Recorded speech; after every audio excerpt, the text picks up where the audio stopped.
Subscribe करें और bell दबाएं ताकि कोई खबर रह न जाए।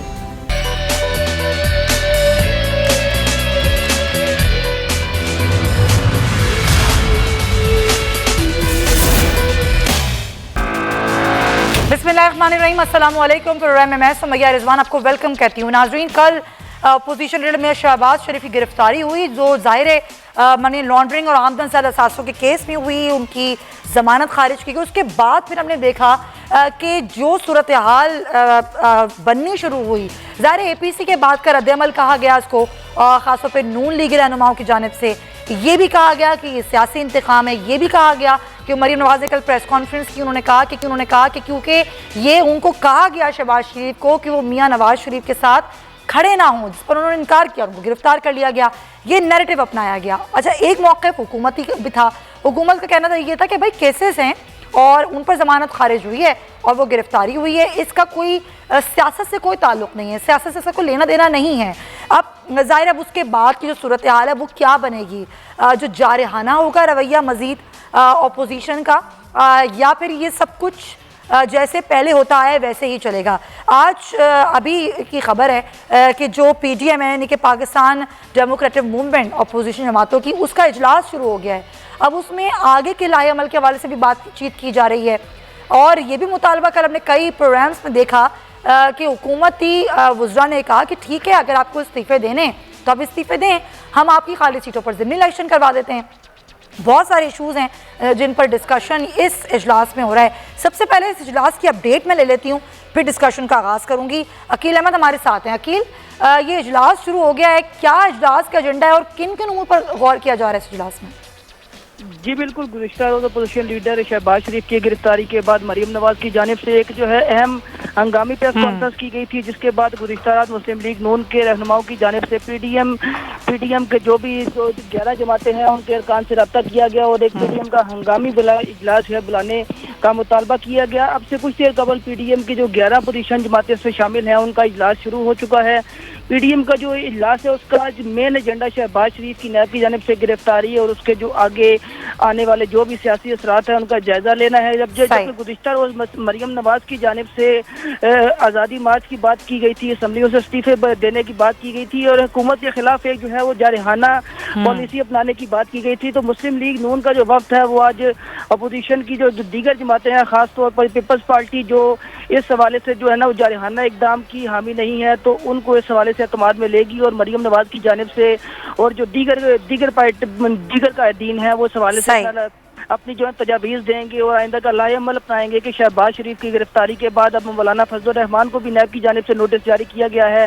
तो इस हवाले से JUIF का ये कहना है कि हमें जो है वो 11 अपोजिशन जमातों को पेशावर और क्वेटा में अवामी इज्तिमा के जरिए जो है अपनी इस मूवमेंट को जो है वो एहतजाजी रंग देना होगा और ये मूवमेंट शुरू करनी होगी। तो अब ये तमाम तजावीज़ जो है वो आज के इजलास में ज़ेरे गौर आ रही है। ठीक है, बहुत शुक्रिया अकील अहमद आपका। आप हमें बड़ा तफसीलन आपने बताया कि ये जो अब ये PDM का इजलास है, अब ज़ाहिर मुमकिन सूरत हाल के पेश नज़र ये बुलाया गया है और अब इस पर तजावीज़ भी दी जा रही हैं। इसी पर डिस्कशन का आगाज़ करते हैं। मेरे मेहमान मेरे साथ ज्वाइन कर चुके हैं, कराची स्टूडियोज़ में चीफ न्यूज़ ऑफिसर हैं, सीनियर सहाफ़ी हैं फैसल अजीज़ खान साहब। फैसल साहब, बहुत शुक्रिया आपका। मुझे तैमूर तालपुर साहब पाकिस्तान पीपल्स पार्टी से ज्वाइन करें, MP हैं, बहुत शुक्रिया। चौधरी जाफर इकबाल साहब पाकिस्तान मुस्लिम लीग नून से मेरे साथ मौजूद हैं और शौकत बसरा साहब मुझे पाकिस्तान तहरीक इंसाफ से ज्वाइन करें। तमाम हज़रात का शुक्रिया। जाफर इकबाल साहब, ज़ाहिर एग्रेसिव तो देख रहे हैं रवैया नून लीग का, लेकिन ज़ाहिर ये तमाम जो सूरत हाल है, ये चीज़ें सामने थी, केसेस चल रहे थे, ज़मानत जो है वो खारिज हो सकती थी। अब अगला लाएअमल क्या है, क्या होगा, पार्टी के मामलात कौन संभालेगा? बिस्मिल्लाहिर्रहमानिर्रहीम, बहुत शुक्रिया। पार्टी के मामलात कौन संभालेगा, कब संभालेगा, कैसे चलाएगा, इसी के लिए अभी थोड़ी देर में मियां मोहम्मद नवाज शरीफ साहब, जो भी हमारी अपोजिशन पार्टियों का PDM का इजलास हो रहा है, उसके बाद वो सेंट्रल एग्जीक्यूटिव कौंसिल से भी और सेंट्रल वर्किंग कमेटी से भी ख़िताब करेंगे। जमहूरी जमातों में बिल्कुल ये मौजूद है, क़यादत के मुख्तलिफ़ टीयर्स हैं, अल्हम्दुलिल्लाह कोई ऐसा मसला नहीं। हम सारे जो कारकुनान और सिपाही हैं मियां मोहम्मद नवाज शरीफ के, हर हालात से निपटने के लिए और उनका सामना करने के लिए बिल्कुल पुरज़म भी हैं और तैयार भी हैं। जारहाना रवैया ठीक, जारहाना रवैया बना दिया गया। और बहुत शुक्रिया इसमें हुकूमत वक्त का कि वो जब आज से 7-8 दिन पहले इजलास होना था APC का, तो पहले ये कहा गया कि मियां नवाज शरीफ की जो तकरीर होगी, जो खिताब होगा, वो नहीं चलने दिया जाएगा और वो नहीं सुनाना चाहिए। और बहुत सारे तर्जमान हुकूमत के, शौकत बसरा साहब की लिस्ट जो है इनकी पार्टी की तर्जमानों की, उनमें से कहा शायद इनकी ये राय ना हो और अभी ये इसकी तरदीद भी कर दें, लेकिन फिर वो खिताब चलाना पड़ा, उसे रोक ना सके। उसके बाद जो तर्जुमान है, नहीं आप जो बात कह रहे हैं ना उस पर तो बिल्कुल मैं बात करूंगी, क्योंकि ये मामला तो हक में ही गया ना हुकूमत के। लेकिन खैर अब ये खबर है, अहम खबर है, उसी से जुड़ी है जिस पर हम डिस्कशन कर रहे हैं। मैं ज़रा शौकत साहब आपकी परमिशन से फैसल साहब से पहले बात कर लूँ। फैसल साहब, ऐसा कोई मुआहिदा नहीं है पाकिस्तान का बरतानिया से, कई बार इस पर डिबेट हो चुकी है, बहस हो चुकी है। अभी अगर हुकूमत फैसला कर भी रही है तो ये फैसला करने के बाद इस पर अमल कैसे होगा? देखें, यही वफाकी काबीना का इजलास याद दिलाता हूँ जिसके अंदर ये तय हुआ कि नवाज शरीफ साहब की तबीयत बहुत ख़राब है, प्लेटलेट्स की फरावानी अप एंड डाउन्स बहुत ज़्यादा है, किसी वक्त भी उनकी जान को कुछ भी हो सकता है, इसलिए इलाज के लिए उन्हें बाहर भेजना बहुत ज़रूरी है। और वफाकी काबीना ने अप्रूव किया, जिसके बाद नवाज शरीफ साहब पाकिस्तान से बाहर तशरीफ़ ले गए और सब ने कहा या अल्लाह नवाज शरीफ की ज़िंदगी बच जाए। और बाद में इस्लामाबाद हाई कोर्ट ने भी कहा कि हमने थोड़ी भेजा था, वफाकी हुकूमत ने भेजा था, इमरान खान ने भेजा था, काबीना ने भेजा था। आज काबीना का एक और इजलास हुआ और कमेटी के ऊपर, मैं जब कमेटी के नाम सुन रहा था जो हमारे करस्पॉन्डेंट बता रहे थे, उसमें 2 नाम जो थे वो ज़्यादा इंपॉर्टेंट है। उसमें शहजाद अकबर साहब और फरोग नसीम साहब, इन दोनों को ये जिम्मेदारी सौंपी गई है कि आप नवाज शरीफ साहब को वापस लेकर आएँ। पहले हेल्थ के वजीर और सियासी लोग थे जिन्होंने मशवरा दिया कि इनके सेहत के मामला इनको जाने दें, और जाने दिया गया। अब एक और इजलास होता है और अब है कि वापस लेकर आना है। पाकिस्तान की और यूके की कोई ऐसा मुआहिदा, कोई ऐसी चीज़ नहीं है जिसके तहत किसी मुल्जिम को वापस लेकर आएँ। लेकिन यहाँ पर एक फ़र्क है, और वो फ़र्क ये है कि नवाज शरीफ साहब एक मुजरिम थे, सज़ा भुगत रहे थे, उनकी तबीयत ठीक नहीं थी, और एक स्पेशल केस के तौर पर वज़ीर आज़म ने काबीना की अप्रूवल के बाद नवाज शरीफ साहब को इलाज के लिए बाहर भेजा, और इलाज की तफसीलात नहीं आई, वो मालूम नहीं हो सका इलाज किया हुआ। अब वो वहाँ पर बैठकर पाकिस्तान की सालमियत के लिए ख़तरा बन गए हैं, पाकिस्तान के कौमी इदारों के ख़िलाफ़ बात कर रहे हैं, हुकूमत के ख़िलाफ़ बात कर रहे हैं। तो इस सारे सिनेरियो के अंदर पाकिस्तान का केस क्या बनता है बरतानवी हुकूमत के पास कि एक मुजरिम है जो सज़ा काट रहा है, और ये कोर्ट ऑर्डर्स हैं, और इन कोर्ट ऑर्डर्स की रोशनी के अंदर नवाज शरीफ साहब को वापस लाया जाए। तो अब देखते हैं कि फरूक नसीम साहब जो कि वहीं से पढ़े हैं, बैरिस्टर हैं। देखिए फैसल साहब, ये सवाल मैंने इसलिए किया कि हमारे पास मिसाल सागदार की, हमारे पास मिसाल अल्ताफ हुसैन की, तो अब वो दोनों मुजरिम नहीं है, सजा नहीं काट रहे थे, ये मुजरिम हैं, ये जेल से गए हैं और इन्हें वफाकी काबी, वो भागे हुए हैं। हाँ। इन्हें वफाकी हुकूमत ने इजाजत देकर बाहर भेजा है। तो ये केसेस में थोड़ा सा फर्क है, और जाहिर है कि लगता है कि हुकूमत अगर सही तरह लड़ेगी इस केस तो को, ये कामयाब हो जाएगी, तो हो सकता है कि कुछ चांस हो सकता है, कोई चांस बन जाए। ठीक है बसरा साहब, जाहिर है हुकूमत तो अपना काम कर रही है, लेकिन जब बात की जाती है कि भाई भेजने वाले आप लोग ही थे, रिपोर्ट्स बनाने वाली पंजाब हुकूमत थी, अभी तक हमने देखा नहीं। वज़ीर आज़म ने कहा ज़रूर कि कार्रवाई होगी, जिन लोगों ने रिपोर्ट्स पेश की और जिन्होंने तमाम तर चीज़ें बताई, लेकिन ना कोई कार्रवाई हुई, ना ही कोई बास परोस हुई। तो उनसे भी तो बास परोस होनी चाहिए ना कि जिन लोगों ने ये सारी रिपोर्ट्स बनाई और ये बताया कि भाई मियाँ साहब इतने बीमार हैं, उनको भेजना ज़रूरी है। सुमैया रिजवान, ये आपका बहुत अहम सवाल है, लेकिन जो आपने पहला क्वेश्चन, कल का जो प्रेस कॉन्फ्रेंस और उसके पहले मियाँ शहबाज शरीफ साहब की ज़मानत खारिज हुई, मैं सिर्फ 1 मिनट इस पे लूँगा। ठीक है। कल जो मुस्लिम लीग नून के लोगों ने सियासी सर्कस लगाई और जिस तरह टोपी ड्रामा किया गया, जिस तरह मगरमच्छ के आंसू बहाए गए, उसकी एक तस्वीर जो है ना वो कौम तक जानी बहुत ज़रूरी है। अच्छा, खारिज हुई मियाँ साहब की, मैं सिर्फ उसका बता दूँ आपको, उसमें है the petition stands dismissed as having been withdrawn, यानी कि जो जमानत कल खारिज हुई है वो मियाँ साहब ने दरख्वास्त जमानत वापस ली है जब उन्होंने देखा कि मैं अदालत को मुतमिन नहीं कर सका। मनी लॉन्ड्रिंग में जो निसार ट्रेडिंग है, जो वो गोले वाले थे, पापड़ वाले थे, चीनी वाले थे, जो मनी लॉन्ड्रिंग थी, वो उसमें उनकी ज़मानत खारिज हो गई। और उसके बाद जो सर्कस लगाई गई, जो टोपी ड्रामा किया गया, आप ज़रा उसका मैं सिर्फ एक फ़िक्रा पढ़ देता हूँ। मरियम नवाज साहबा ने यह इरशाद फरमाया कि शहबाज शरीफ को भाई के हर हुक्म पर लब्बैक कहने की सजा मिली। अब जमानतें अदालत खारिज कर रही है और इनके वापस लेने पे खारिज कर रही है, क्योंकि ये अदालत को मुतमिन नहीं कर सके। आप इनका टोपी ड्रामा देखें, आप इनके डबल फेसेस देखें। और एहसन इकबाल साहब, अरस्तू साहब क्या फरमा रहे थे कि जी चूंकि मियाँ शहबाज शरीफ साहब मुस्लिम लीग नून के सदर हैं, उन्होंने जाना था गिलगित बल्तिस्तान इलेक्शन लड़ने के लिए, इसलिए जमानत खारिज की गई है। गुजारिश करने की बात यह है सुमैया रिजवान, इंतहाई बदकिस्मती की बात है कि आपके ऊपर अरबों खरबों रुपए की मनी लॉन्ड्रिंग है, उसका आप जवाब नहीं देते, आप उसके मतलब बात नहीं करते। और जब बात आती है कहते हैं इमरान खान नाकाम हो गए, हुकूमत नाकाम।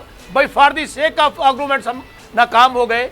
और भाई आप ये तो बता दो कि आपने ये जो डाके मारे हैं इनकी क्या जस्टिफिकेशन है, इनका क्या सबूत है आपके पास? अच्छा, इस पर डिबेट बनती है, क्योंकि देखें इस पर मेरा भी तो एक मौक़िफ़ है। मैं ये सवाल उठाती हूँ आप लोगों से।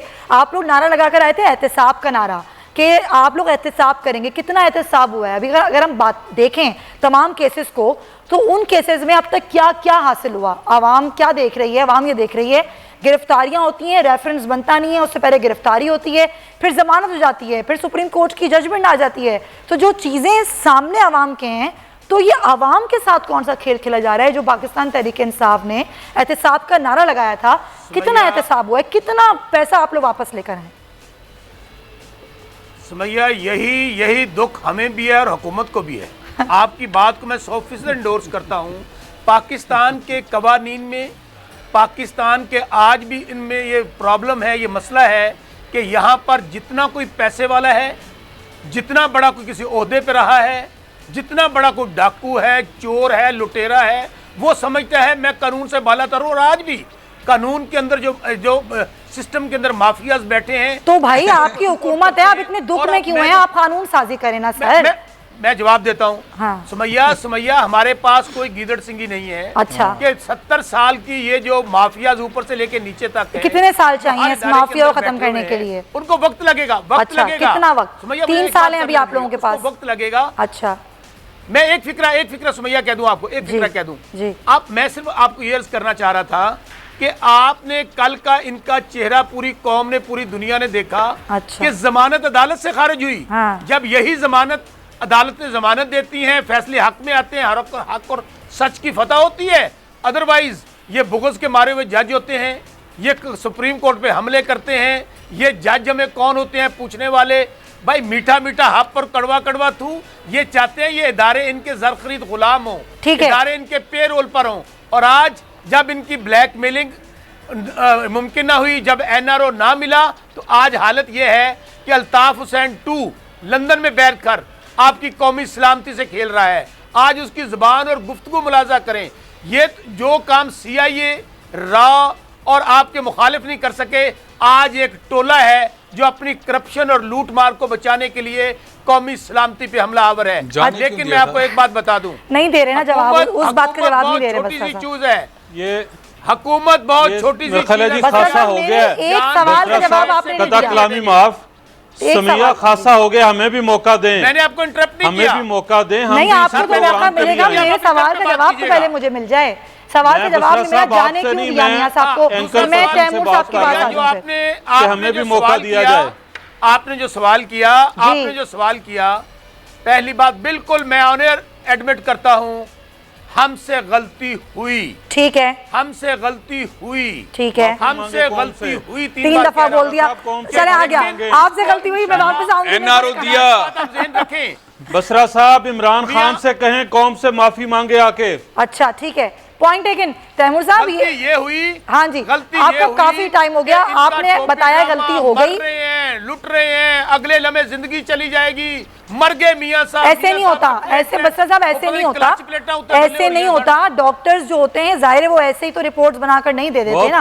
ठीक है, पॉइंट टेकन। तैमूर साहब, पाकिस्तान पीपल्स पार्टी जाहिर है उस कल की मामला पर अपना एक नैरेटिव रखती है। कल जाहिर है फर्द जुर्म आयद हुई है आसिफ अली जरदारी साहब पे भी, कल शहबाज शरीफ साहब गिरफ्तार हो गए, अभी आप लोग की APC के बाद का लाएमल था। अब ये मामला किस तरह से आगे बढ़ेंगे और कितना एग्रेसिवली आगे बढ़ेंगे, क्या आप लोगों का पॉइंट है इस पर पीपल्स पार्टी का? बिस्मिल्लाहिर्रहमानिर्रहीम। आपने देखा है कि पीपल्स पार्टी का मौक़िफ़ बहुत क्लियर है ये APC बुलाने वाले, सारा ऑर्गेनाइज करने वाले ही चेयरमैन बिलावल खुद हैं, जो सारे मैटर्स को देख रहे हैं, सबको एक साथ लाए हैं। और जो इनके हालात हैं PTI के, और जो इनकी हरकतें हैं, और जो इन्होंने कौम का हाल किया है, वो कहते हैं कि जूस निकाल दिया आपने। तो जाहिर बात है जितना टाइम गुजरेगा और जो इनकी हरकतें हैं उन हिसाब से एग्रेशन तो अभी बढ़ेगा। अच्छा, अभी एग्रेशन बढ़ेगा, ना कि सिर्फ पीपल्स पार्टी से, पर जमायत इस्लामी से, नून लीग से, और जितनी भी जमायतें हमारे साथ खड़ी हुई हैं। देखें, जो यहाँ पर बात करके आए थे ना कि मैं करप्शन करूंगा खत्म आके, और मैं एमनेस्टी खत्म करूंगा, एमनेस्टी लेने वाला भी चोर, एमनेस्टी देने वाला भी चोर। तो सबसे बड़े चोर तो खान साहब खुद हुए, क्योंकि एमनेस्टी उन्होंने अनाउंस की। और फिर चोर हुई उनकी बहन, क्योंकि उन्होंने एमनेस्टी ली, करोड़ों रुपए अपने जायज दिखा दिए। आपने बात की करप्शन खत्म करने की, और रिजल्ट क्या आया कि एमनेस्टी इंटरनेशनल पे नवाज शरीफ साहब के दौर में 117वें नंबर पे 72 तरीन पाकिस्तान का जरूर नंबर था, पर अब उसको ज्यादा बदतर कर दिया। एमनेस्टी इंटरनेशनल ने आपको 120th नंबर, यानी 3 प्लेस और करप्शन बढ़ी है। जो करप्शन खत्म करने आए थे। अच्छा, मुझे एक सवाल का जवाब दें। ये आप लोग कई दफा बात करते हैं, BRT पे बात करते हैं, आप लोग मालम जब्बा पे बात करते हैं, मुख्तलिफ करप्शन के हवाले से हुकूमत की बात करते हैं।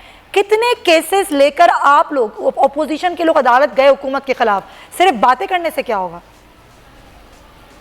हुक्मरान जो हैं, जब नैब को सिर्फ सियासी विक्टिमाइजेशन के लिए इस्तेमाल कर रहे हैं, तो कैसे अकाउंटेबिलिटी होगी? जिसने वाकई पैसा खाया उसको तो आपने एक तरफ कर दिया, पर आपको तो सिर्फ अभी सियासी इंतकाम लेना है नैब से। जब आपकी सुप्रीम कोर्ट ने एक बार कह दिया कि नैब is doing one sided and नैब इज बीइंग वन साइडेड, जब उसने एक बार कह दिया तो हमें तो कोई एतबार नहीं रहा ना। अब चाहे वो इम्प्लिक्ट कर दें जरदारी साहब को या नवाज शरीफ को, जिसको क्वेश्चन कर दिया सुप्रीम कोर्ट ने, हम उस पर इदारे पर कैसे। लेकिन आप लोग बैठते भी तो नहीं है ना, नैब के क़वानीन में तरमीम के बारे से बैठते भी तो नहीं है आप लोग। आपने अपनी हुकूमत में भी कुछ नहीं किया और आज भी आप लोग बैठ के कोई बात नहीं करते। देखें, ये हालात कभी भी नहीं थे। ऐसी पॉलिटिकल विक्टिमाइजेशन शायद जनरल ज़िया के वक्त में भी नहीं हुई जो आज हो रही है। ज़िया के टाइम पर भी ये हालात नहीं थे, मुशर्रफ के टाइम पर भी पार्शियल मार्शल लॉ था, पर कम से कम नेशनल असेंबली में अपोजिशन के लीडर्स को, पार्लियामेंट्री पार्टी लीडर्स को बोलने तो दिया जाता था ना। होता तो वही था जो चाहते थे वो, पर इन्होंने तो वो बोलने का हक भी छीन लिया पार्लियामेंट्री लीडर्स से। जब इन्होंने FATF का बिल पास किया, जो काला कानून ये लाए हैं, जिसमें किसी को भी आप गिरफ्तार कर सकते हैं, महीने दराज रख लें, कोई पूछने का सिस्टम नहीं होगा। आपने तो राइट छीन लिए जो आपको कॉन्स्टिट्यूशन ऑफ पाकिस्तान ने पाकिस्तान के सिटीजन को। चलें, ठीक है ना। अब उसके बाद आप लोग क्या करेंगे? मैं पॉइंट दूं, वापस आके जरा ये भी पूछते हैं कि कल जो मरियम नवाज साहिबा ने कहा कि लॉन्ग मार्च भी हो सकता है, तो वो लॉन्ग मार्च, धरना, वो क्या होने वाला है? वाकईतन इस दफा कुछ निकलेगा इस PDM से या नहीं? इस ब्रेक के बाद।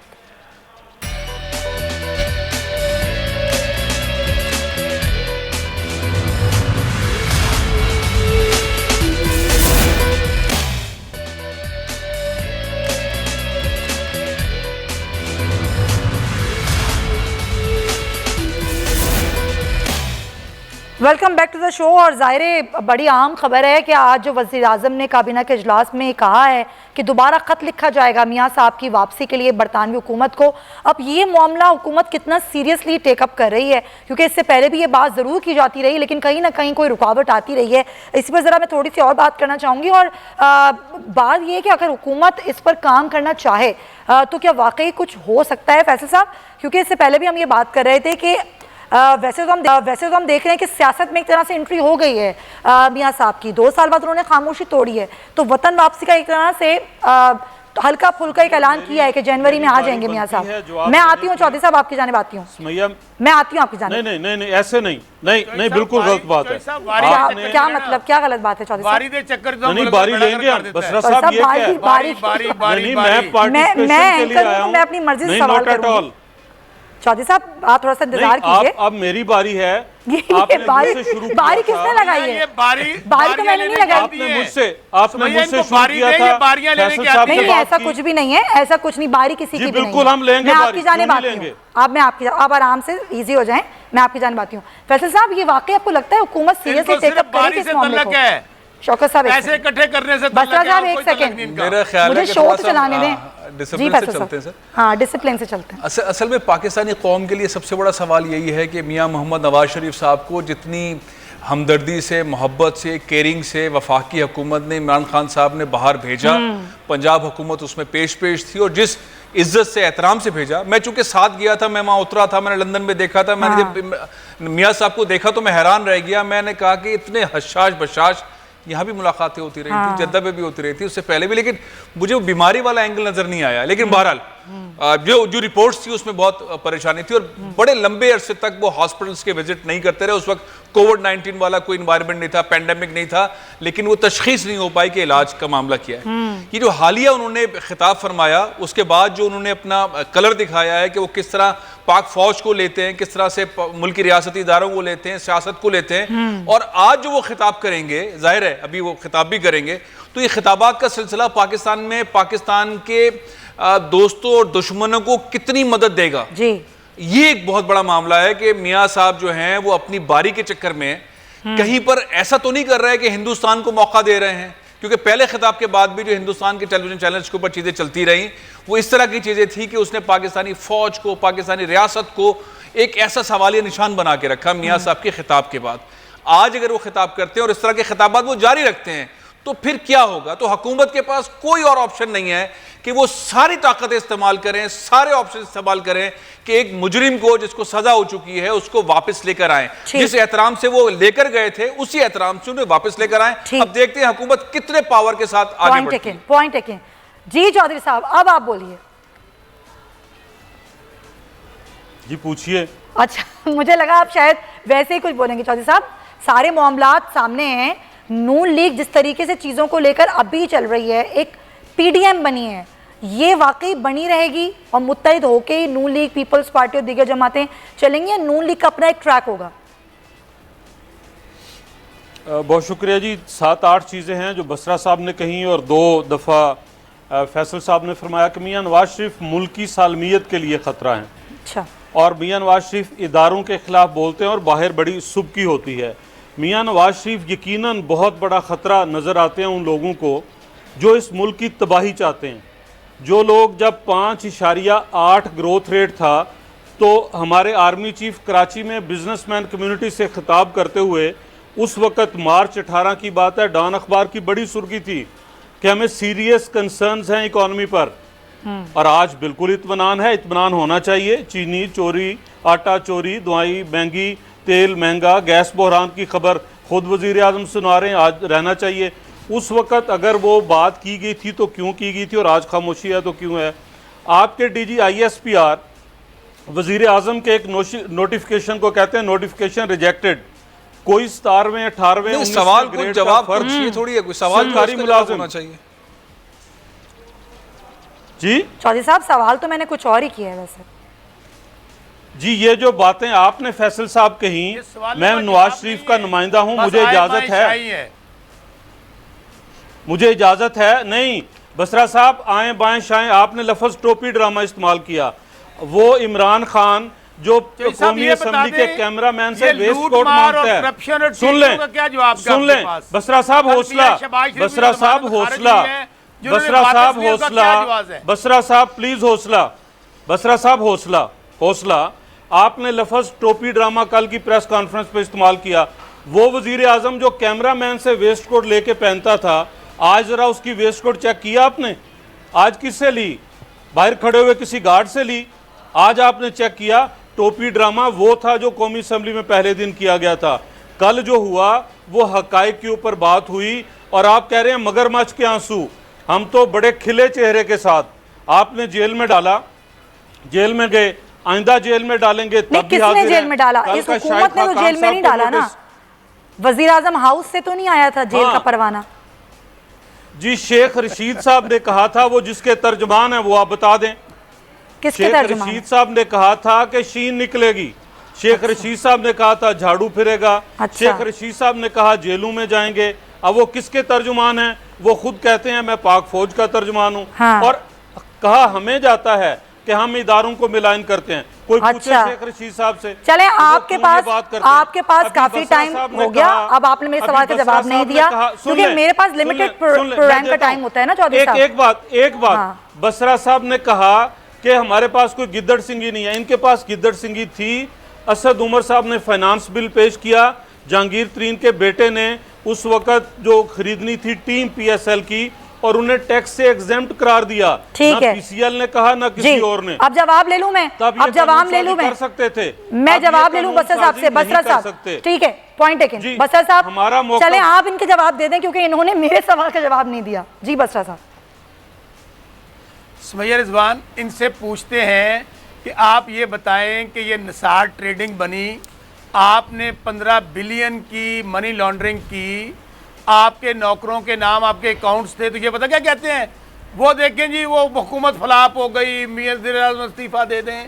और दूसरी बात, अभी आप खिताबात की कर रहे थे, दो ही लोगों ने मुल्क से बाहर बैठ के खिताब किए हैं, एक अल्ताफ़ हुसैन और दूसरे हैं मियां नवाज शरीफ, अल्ताफ़ हुसैन 2। अल्ताफ़ हुसैन ने जो ज़ुबान इस्तेमाल की और जो इस वक्त मियां नवाज शरीफ ज़ुबान इस्तेमाल कर रहे हैं, इनकी ज़रा आप गौर से इनका मुलाजा कर लें। और जो अंजाम अल्ताफ़ हुसैन का हुआ था वही अंजाम मियां नवाज शरीफ का होगा। इसलिए ये फ्रस्ट्रेशन है इनका। मसला ये है इनके हाथ से इक़्तिदार भी गया, इनके लिए मरना जीना इस वक्त इनकी दौलत है, इनका पैसा है, इनका काला धन है, जो इन्होंने इतनी मारा मारी करके नौकरों के नाम, फ्रंटमैनों के नाम, चीनी वालों के नाम इकट्ठा किया है। और जब टीवी पे आके बैठेंगे तो यूं लगेगा जैसे पता नहीं बेचारे इतने मासूम हैं। वो कहते हैं ना, चले अब आप लोग लिए टास्क है ना, मियां साहब को वापस ले आए।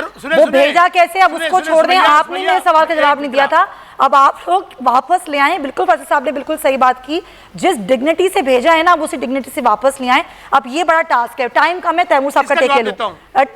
टाइम कम है, मुझे उनका भी जी एक फिक्रा बोल, एक फिक्रा। बस इनके लिए सिर्फ एक ही अर्ज करूंगा, मीर भी कितने सादा हैं, जिनके सबब हुए बीमार उसी अतार के लौंडे से दवा लेते हैं, इनको छोड़ें। ठीक है, ये चले हुए कारतूस हैं। रहेगी बात हमारी, बिल्कुल फैसल साहब ने सही कहा और आप भी सही कह रही हैं, हमारा फर्ज है और आपका फर्ज है। आप वापस लेकर आए तैमूर साहब। अब जरा मुझे उनसे बात करने दें। तैमूर साहब, पाकिस्तान पीपल्स पार्टी का कहीं ना कहीं एतमाद ना डगमगाता रहा है नून लीग पर, कई बयानात हैं आप लोगों के ऑन रिकॉर्ड। इस दफ़ा तो डगमगाएगा नहीं, इस दफ़ा तो आप लोग मिलके चलेंगे। गिलगित बल्तिस्तान के इलेक्शंस भी आने वाले हैं, आपने अपनी APC के मामलात को भी आगे बढ़ाना है। देखें, अल्लाह के फजल करम से नून लीग की खिलाफ बात है, पीपल्स पार्टी की नहीं है, पूरी अपोजिशन जॉइंट है इस मफाद में। इस करप्ट डिक्टेटर्स को हटाने के लिए जो कहते हैं कि हम चोर थे, जो कहते हैं कि हम गलत थे, जो मेरे भाई शौकत बसरा साहब ने कहा कि पिछले 70 साल का जो इनको कचरा है वो साफ करना है। पर दुख और अफसोस की बात यह कि 70 साल में हम 23 ट्रिलियन के खसारे में थे, पर 2 साल में हमें 43 ट्रिलियन यानी ऑलमोस्ट 50%, यानी कि जो 70 साल में जो हमने करप्शन की, गलत किया, खाया पिया, वॉट एवर जो कुछ वो सब इन लोगों ने 2 साल में कर दिया है। जितना 70 साल में नुकसान दिया हमने, उन्होंने 2 साल में पाकिस्तान को दे दिया है। तो हम अगर APC में नहीं जाए, ये दोनों पार्टियां सुमैया आपको जवाब दे दें अपनी करप्शन का, लूट मार का, टीटियों का, मैनों का, बसर साहब उनको बात करने दें, बसर साहब बात करने। ये जवाब नहीं देंगे आपको, आप भी नहीं देते जवाब। मैं ब्रेक ले लूं। बहुत शुक्रिया आप तीनों हजरात का।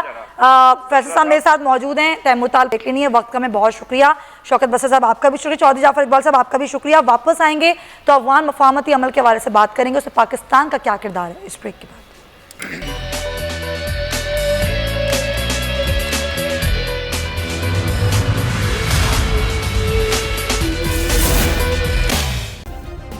सब्सक्राइब करें और बेल दबाएं ताकि कोई खबर रह न जाए।